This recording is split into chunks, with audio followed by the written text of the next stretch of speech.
you are very narrow when you want to characterize the party as being unstable if you are using this thing of changing leadership as a yardstick. You must go further, go beyond. We're a young organization. We are less than 3 years. So constant changes are inevitable because from time to time, we test characters to different responsibilities. Ngoba sazi sonke ukuthi uSibonelo Nomvalo uSecretary General wesi-9 noma wesi-10 lapha ku-MK Party. So uma kwenzekile umuntu waqokwa kuleya position yokuba uSecretary General, njengamalungu omphakathi namanye amalungu omkhonto wesizwe party asuke sazi ukuthi suke sekuphelile ngawe eqenjini lomkhonto wesizwe party ngoba awuzukulasta. So lokho okugcina kwenza ukuthi abantu bethi there is no stability, alukho uzinzo kahle kumkhonto wesizwe party. Namuhla ke njengoba bebebize i-media briefing, bambuzile uNomvalo ukuthi lokushintsha kwabantu kumkhonto wesizwe party kusho ukuthini. Okwesibili, into ekhona la emphakathini yokuthi babone ngathi alukho uzinzo, bazokwenza kanjani njenge-MK Party ukuthi umuntu oqokile njengo-SG ahlale isikhathi enze umsebenzi wakhe, ngoba lento leyo yokuthi namhlanje umuntu useshintshiwe kusasa akasekho loya sekukhona loya uloku-rotate abantu nezimpi zangaphakathi, leyo nto leyo nje ikhombisa ukuthi alukho uzinzo kahle. Umbuzo kobe ubheke kuyo ukuthi bazoyinqanda kanjani lento ukuthi ingenzeki ngoba yenza igama lomkhonto wesizwe party lingabi lihle. Nanokuhlukana-ke eqenjini siyazi ukuthi inkinga eyikhona ku-MK zimbili. Kukhona oMafikizolo bese kuba khona laba abajoyina ngomhla ka-16 kuDisemba 2023. Bazoyimisa kanjani yonke leyo nto leyo ngoba yizona lezi zinto ezenza ukuthi lungabibikho uzinzo. Ngifisa-ke ukucaphunela impendulo yakhe. Kodwa-ke ngaphambi singene kuyo ngicela ulike ivideo, ucomment, ungasisapotha ngokuba yimember yale channel. Qala nje ku-20 rand, 40 rand, 100 rand kuya phezulu ngenyanga. Ungasisapotha futhi ngokusidonatela noma ngamalini. Ikhona i-account kwi-comment ephiniwe. Futhi ngiyafisa ukwazi ukuthi kungani ningayijoyini i-membership. Lokho engizibuza khona ukuthi kungani ningayijoyini i-membership, ni-contribute kwi-channel. Ngiya-understand kwabangasebenzi kodwa kwabanakho ukuze basilekelele. Ngifisa ukucaphunela impendulo yakhe-ke uzwe ukuthi uthini. SG. No, thank you, Somlomo. And thank you for the questions that you have asked. I think let me start with the last question that has been asked. I think a narrative that the MK Party is a KZN-based organization is a far-fetched narrative. It's unscientific. That narrative can only be driven by people who are lazy to think and who are lazy to do a proper assessment and investigation. And it comes from political illiteracy. Here in Gauteng, we're having MPLs, 8 MPLs. And this is Gauteng, this is not KZN. In the Eastern Cape, in Northwest, we're having an MPL. In Mpumalanga, we are having MPLs. So we are having a national footprint as a party. And the party was formed on the eve of elections, when we were left with 5 months to go to elections. That is why we are saying, when we were dissecting the shortcomings that are currently affecting the party, we said such shortcomings were inevitable because our party had no time to do a thorough assessment during its inception, because we were faced with elections on the other hand. So it's a party that had a twofold assignment from the word go. The first assignment was to build the party from scratch. The second assignment was to oil the election machinery. So this narrative, I don't know where it comes from. We're a national party. And maybe we must demonstrate our national footprints by taking our rallies to other provinces. which we can do with ease. We can take our rallies to the Eastern Cape and our stadiums, the stadium is going to be full. So it's a non-existing narrative which is being owned by lazy thinkers who are lazy to do research, and it comes from political illiteracy. And unfortunately, it does not disturb our morale. We will continue to fight for the establishment and for the existence of this party for a very long time. We understand that it comes from people who hate the party with passion. Just over the weekend that we are approaching, we are going to visit 4 provinces.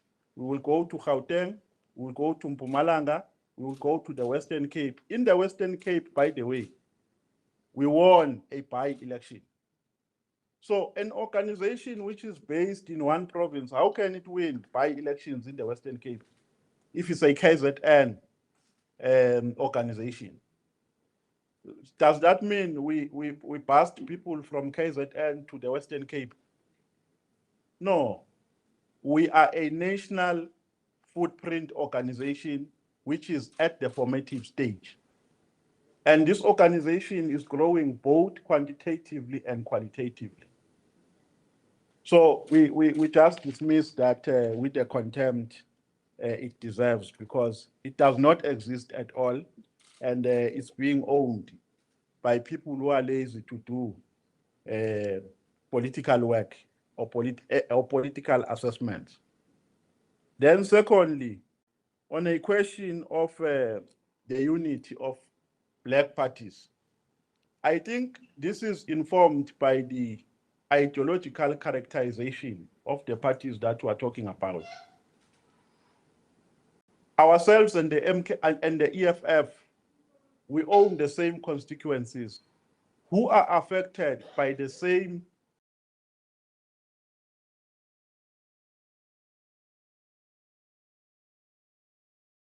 are located in the rural areas and in the urban areas. And we subscribe to similar ideologies. So how can we then differ? Because we subscribe to the same ideological characters. So how can we differ because of logos? That will be very petty. On issues of national importance, we must unite. On the issue of land, we must unite. On the issue of free, quality, and decolonized education, we must unite. On the issue of the shortage of water, which is currently a national crisis, we must unite, because we share the same constituencies. Where I come from, there is no member of the DA. When I go out, my neighbor is either an EFF or an MK member. So why do we divide black people if we claim to be representing the aspirations of the working class? If we claim to be representing the interest of blacks in general and Africans in particular, why are we dividing our constituencies? It's fine, we must respect the party independence. There are issues which we cannot tamper with, which are party-based. But on issues of national importance, it's important that we come together as the black parties. And this has not started now. It started a long time ago. When we got into parliament, we established a document called the Charter, the Progressive Charter, which outlines all the strategic objectives for the unity of these black parties. And which talks about the aspirations of black people, which talks about the strategies to which we must commit and the objectives. So that is the basic ideological foundation which defines this unity that we are talking about. So it's a unity that we must not postpone, and it doesn't matter whether it's Maibuya or what, for as long as they come with good intentions, and for as long as they don't have ulterior motives to this agenda of uniting black people, and for as long as they don't take a mandate from the white establishment. We must unite with them. Because what matters is the unity of Black people. So we must unite Black people and put our egos aside. We must put our personal interest aside. We must put our individual ambitions aside. This unity must be orchestrated, even if it means some of us must lose positions. But for as long as it carries the interest of Blacks in general and South Africans in particular, it must never be postponed. So that is a unity that we are talking about, because President Zuma is always saying, these white people are funding us to open parties. Why are they doing that? The mandate is to fragment the Black votes. They want us to go to the ballot divided so that they can triumph, so that the agenda by the white establishment will remain intact. So it's a unity that we cannot postpone, and it's a unity that speaks directly to the interest of Black people. And then I also don't understand people who would want to characterize the state of the MK party as being unstable because we are making rapid changes of leadership. This is a new formation which has a political fragility which is inevitable because of its age. We're a young organization. We are less than 3 years. So constant changes are inevitable because from time to time, we test characters to different responsibilities. And we say maybe this character can help us to achieve this objective. And if we realize that the character, because we're still trying to study different modalities towards achieving a united and disciplined force of the left. And if we realize that this character at this stage does not take us to where we want to be, we make changes. And there's nothing wrong with that. So where do you take this instability? Where do you draw it from? Because our caucuses in parliament, for instance, are running properly. If you go to Cape Town, you will never find a day where our caucus is not there because of instability. If you go to KZN, you will never find an instance where our caucus members are not there because there's instability. We are developing systems from time to time through applying different methods and modalities. So that is not instability. A party that suffers from instability is a party that cannot even conduct its business, its core business. You see, we're having a media briefing here. Comrades are full here, wearing a regalia.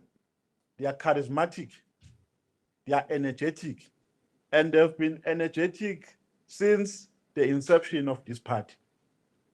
So you are very narrow when you want to characterize the party as being unstable if you are using this thing of changing leadership as a yardstick. You must go further, go beyond. Go to committees in parliament and see the participation of our comrades there. And tell me if comrades with that capacity can be coming from an organization which suffers from instability. An organization that suffers from instability can't even provide a political mandate to its deployees. Our deployees go to parliament every day, guided by the mandate of the party. That's stability. So I lobby you to change that mindset because it is going to take you to the forest. It's a wrong mindset. If you want to know the state of the MK party, you need to go deeper. Go and analyze our structures. Go and analyze. It's like the people who are saying we're a party with no policies. They don't know that in 2024, we went to Bela Bela. There are policies that are in place which are defining the ideological character of the MK party. We're an organization which subscribes to Pan-Africanism.